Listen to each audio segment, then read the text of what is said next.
Hello, I'm Michael Saxon.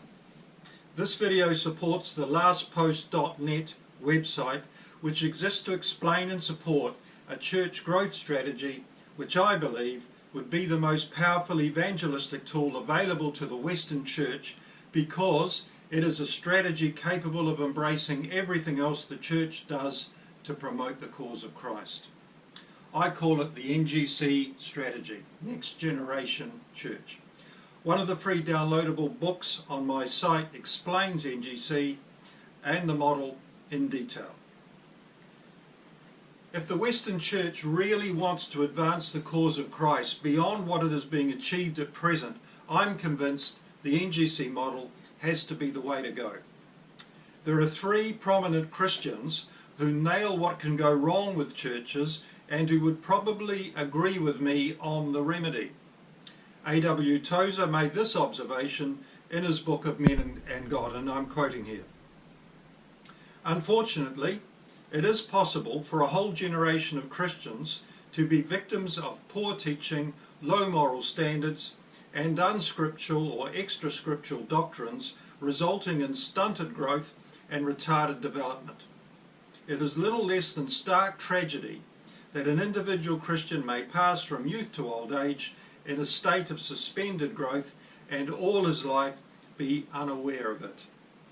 The NGC strategy would definitely address Tozer's concerns. We now turn to Landa Cope, who, in her 2006 book, An Introduction to Old Testament Template, Rediscovering God's Principles for Discipling All Nations, says this: what happens when the church switches the biblical emphasis from our responsibility to our neighbour to personal holiness?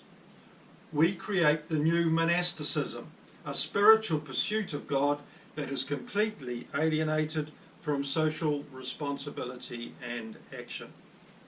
Then there is C.H. Spurgeon, who over a century ago prophesied this, and I'm taking this from Backhouse's book from 1996, Spurgeon on Revival, and he quotes: unless the church is herself rich in the things of God and strong with divine energy, she will generously cease to be aggressive and will content herself with going on with the regular routine of Christian work, saying peace, peace, where peace cannot exist. She will not dare defy the world when her own condition is pitiably weak. Now, implicit in these quotes from distinguished Christians are the deep question marks over the contemporary church that few within the Christian community are willing to address. Unless the church comes in from its pietistic wilderness, the West will move even further away from the Christian example at the heart of a culture that historically set a Judeo-Christian example to the world. The NGC strategy is a direct and valid response to our times, and is therefore the right way the church needs to take to get to where it needs to be. Without the right example from the church, the West, and by extension the rest of the world, will inexorably descend into a dark and very dangerous place where tyranny and evil can flourish. There is no love for our God or our neighbour in that. There is a responsibility resting on the church's shoulders. Jesus, in fact, left us with no choice. He commands us to be salt and light. He commands us to love our neighbour. He commands us to defend the faith, Jude 3. He commissions us to be ambassadors and reconciliators through the prophetic proclamation of his commands and the gospel of Jesus Christ. He demands we hate what he hates as a direct application of fearing him. Go to Proverbs 8:13. And he wants us to transform people's lives.